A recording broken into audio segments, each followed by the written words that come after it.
So I watched Bernie Sanders and AOC's speeches that they gave in Los Angeles a few weeks ago. And I'm going to go through them with you because I think that a lot of us aren't going to take the time to listen.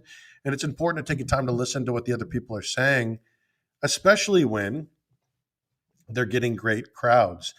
As the MAGA crowd gets great crowds, President gets great crowds, so does Bernie Sanders. In fact, there's something that was very interesting that was happening in 2016 with Bernie Sanders and President Trump, with Senator Sanders and President Trump.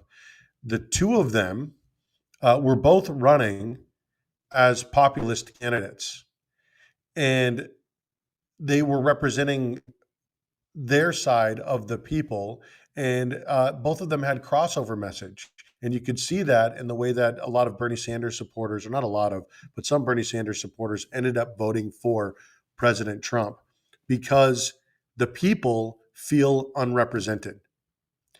And we've seen this happen again and again as these populist movements come up and are discredited by the other side, and eventually they're swept away. And so we saw it with Occupy Wall Street when people looked at Occupy Wall Street and we said, "Oh, take a bath, you dirty hippies, get a job."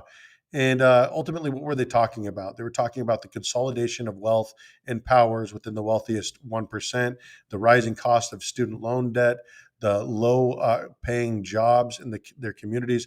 Have those things gotten better or have they gotten worse? Um, then there was the Tea Party movement, the Tea Party Patriots.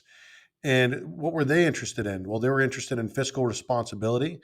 They were interested in minding our own business here in America, sticking to the Constitution. And have we gotten involved in more foreign wars? Has our spending gotten more out of control?